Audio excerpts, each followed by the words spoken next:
Okay, I saw a very concerning video today featuring independent Senator David Pocock. I actually really like him. He's a straight shooter, but he's asking questions about the tactics used by the gambling industry. I'm assuming this is from Senate's estimates over the last few weeks, but take a look.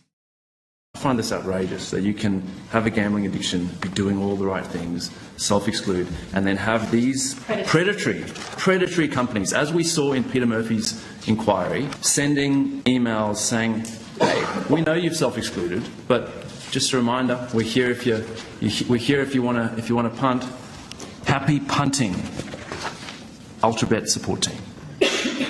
What is going on there? BetStop is our national self-exclusion register. Once someone registers, betting companies can't take their bets, open an account for them, or send them ads. It's a great initiative and it's helping people recover from addiction. But some betting companies are finding ways around the laws. They're sending people messages like this on the day of the AFL Grand Final. It's not direct marketing, but clearly has company branding. It looks like a credit card and doubles down with phrases like happy punting. Now, if you're recovering from addiction, that kind of message can do real damage. The regulator is currently looking into whether this breaks the law. But frankly, it's shocking that this is even a question. This is what happens when you leave gaps that can be exploited by what is known as a predatory industry. And it shows what's going to happen if the government opts for a partial ban. The late Labor MP Peta Murphy and committee members that included the Coalition and independent MP Kate Chaney did the work and gave us the blueprint for change. It's time for the government to respond to the Murphy report and implement her report.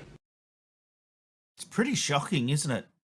So, if I am understanding this video correctly, people who have realized they have a gambling problem have decided to self-exclude, so have done all the right things. They're trying to help their own addictions. And this betting company has contacted them and said, oh, we know you've self-excluded, but if you have a change of heart, here we are, come back. He says that's not direct marketing. I think that absolutely is direct marketing. Now, I'm on the record. The big thing I don't agree with the Murphy report when it comes to the gambling industry is the advertising restrictions, because I believe in a free society. And so if they want to advertise their wares, they should be allowed to. Gambling isn't illegal. So a major recommendation is a phased comprehensive ban on online gambling advertising over 3 years. This would cover television, online, social media, sporting sponsorships, players' uniforms. The argument is that current levels of advertising normalise gambling, especially among young people, and contribute significantly to harm. You could say that about junk food or anything like that. And who's to say gambling isn't normalised within our society? But I come back to it. It's not illegal. It's not illegal. That's why I don't think smoking advertising should be illegal, because it's not an illegal product. If you believe so much that these things are bad for people, then stand up and ban them. Now, I don't want to see more people smoking. Obviously not. The campaigns we've had to educate people on the dangers of smoking have done an amazing work.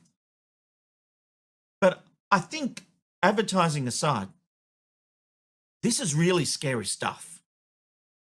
The idea that a company can contact someone who is self-excluded, they should not be allowed within 10 miles of this person. They should not be able to contact them at their email and say, oh, we know you've self-excluded. Just remember we're here. That is outrageous.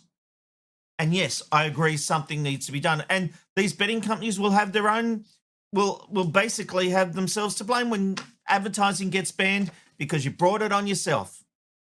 Idiots.